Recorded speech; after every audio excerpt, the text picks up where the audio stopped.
Salut les amis, déjà de retour pour un 4x4 explosif en mode confinement. Là, je suis en peignoir toute la journée, avec une barbe de 15 cm et je sais même plus où est ma douche. Ça grince un peu, mais bon, on s'y fait, hein. J'adore cette vie. Je vais vous dire franchement, faut pas me confiner. J'ai les yeux qui traînent beaucoup trop. Du coup, je scrute, je fouine et forcément, je trouve ma victime. Donc accroche-toi, ça va aller vite, hein. Prends pas de stylo, de toute façon, t'auras pas le temps. Je vous l'annonce d'emblée, ma victime, c'est Karine Lacombe. On y viendra au moment opportun. T'inquiète pas, on va s'occuper de toi, Karine. Bref, commençons par le commencement, et ça commence très mal. Le Premier ministre Édouard Philippe et le ministre de la Santé Olivier Véran ont signé le jeudi 26 mars un décret autorisant la prescription de plusieurs molécules contre le Covid-19. Ce décret autorise notamment la prescription de Plaquenil, l'un des médicaments à base d'hydroxychloroquine, mais aussi du médicament Caletra, avec l'association de l'opinavir-ritonavir. Là tu te dis, qu'est-ce que tu nous fais chez Marcel? Tu vois bien qu'Edouard et Olive autorisent l'hydroxychloroquine.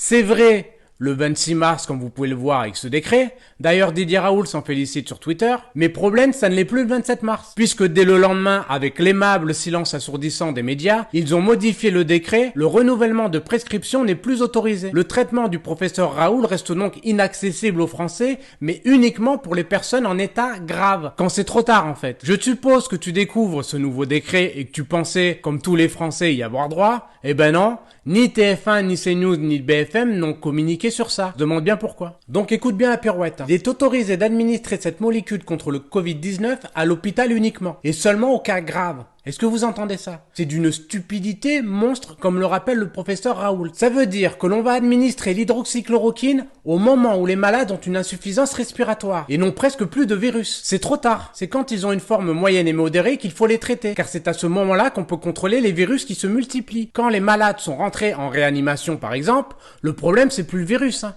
Le gars il cherche de l'air, il suffoque, le virus il s'en tamponne le cul. Il a 2 doigts de claquer le gars. Qu'on se comprenne bien. Nous, on se pose la question de quand est-ce que tous les malades pourront avoir accès à l'hydroxychloroquine. Alors je vais vous dire, il va falloir être patient dans cet état d'urgence, puisqu'il faudra attendre les résultats de Discovery. Alors Discovery, en fait, c'est un essai clinique européen et on aura les résultats dans 6 à 8 semaines. Donc quand ce sera trop tard. Moi, dans 6 à 8 semaines, je serai à la pêche au goujon Éveyron avec mon pote Manu. Et tous les malades seront décédés. Va falloir mouliner du cercueil. On aura déjà compté les cadavres. Discovery, ça veut dire découverte. Alors si c'est pour découvrir des trucs quand tout est terminé, faut pas l'appeler Discovery, faut l'appeler Too Late. Trop tard. S'il fallait démontrer que l'hydroxychloroquine ne fonctionne pas, on s'y prendrait pas autrement, puisqu'ils vont administrer le médicament aux patients les plus graves, au moment où c'est trop tard. Avant l'heure, c'est l'heure, après l'heure, c'est plus l'heure. Et c'est ce que nous rappelle le professeur Perron. Ce qui fonctionne, c'est le dépistage précoce, après c'est trop tard. Alors une dernière chose, après on va s'occuper de Karine, t'inquiète pas Karine, on t'a pas oublié. Alors là les amis, on rentre dans un monde parallèle, celui de l'horreur, prends une bassine, on sait jamais, accroche-toi. Je cite le docteur Perron concernant les essais cliniques Discovery. Certains malades vont être testés par un placebo, auront signé un document dans lequel ils acceptent ne recevoir éventuellement aucun traitement. Je ne trouve pas ça éthique alors que le Plaquenil, médicament à base d'hydroxychloroquine, marche. Ça veut dire que les malades qui espèrent guérir vont être utilisés comme des cobayes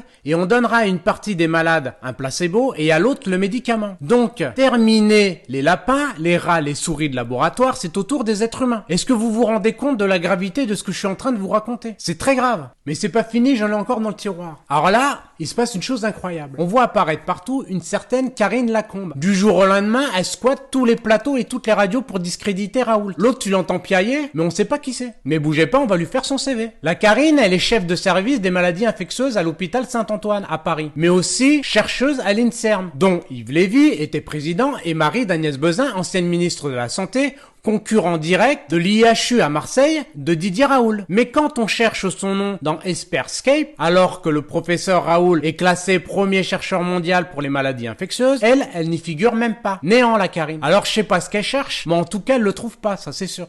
Elle dira concernant le traitement du professeur Raoult, ce qui se passe à Marseille est absolument scandaleux. C'est en dehors de toute démarche éthique. Alors justement, on va en parler de ton éthique. Parce que pour critiquer Raoult et l'hydroxychloroquine, on t'entend, mais t'es diablement discrète quand il s'agit de tes liens d'intérêt avec les laboratoires pharmaceutiques. Puisqu'elle a touché de l'argent de AbbVie qui produit Caletra, et de Gilead qui produit Remdesivir, les 2 autres médicaments testés contre le coronavirus pour contrer le médicament Plaquenil, médicament à base d'hydroxychloroquine du professeur Raoult. Et c'est ce que nous rappelle le député Joachim, s'adressant sur Twitter à Karine Lacombe. Vous devez, quand vous intervenez, déclarer vos conflits d'intérêts puisque vous avez touché de l'argent de AbbVie et de Gilead, les 2 alternatives à l'hydroxychloroquine. Plus grave encore, on retrouve Karine Lacombe faire le point sur la crise du coronavirus aux côtés d'Édouard Philippe et d'Olivier Véran. d'ailleurs l'une des plus virulentes opposantes à Didier Raoult, qui a de multiples liens d'intérêt avec l'industrie pharmaceutique, devient comme par magie la voix du gouvernement et des médias. Et quand je vous dis qu'elle a des liens avec l'industrie pharmaceutique, tout est là. Servez-vous, c'est cadeau. Ça, c'est sa déclaration d'intérêt de 2016. Elle a gagné au moins 18 000 € des laboratoires AbbVie et Gilead. Elle a participé à un congrès avec AbbVie en 2018, également participé à une étude pour AbbVie publiée en novembre 2018. Elle a été formatrice lors d'une journée de formation financée par AbbVie faite le 17 octobre 2019. Donc, je veux dire, il n'y a pas très longtemps. Et quand on va sur Transparence Santé, Gilead affiche 17 000 € de versement à Karine Lacombe au titre de convention et de rémunération entre février 2007 et fin 2019 et 8 000 € en avantage depuis 2013. AbbVie, pour sa part, déclare avoir versé à la professeure 26 000 € en convention et rémunération entre février 2016 et fin 2019 et 12 000 € d'avantage depuis 2012. Ça s'appelle du conflit d'intérêts avec l'industrie pharmaceutique. C'est scandaleux que Karine Lacombe puisse prendre la parole sur les plateaux télé et surtout avec des ministres sans déclarer ses conflits d'intérêts. Résultat des courses, on se retrouve avec Didier Raoult d'un côté, seul contre tous, avec le Plaquenil, l'hydroxychloroquine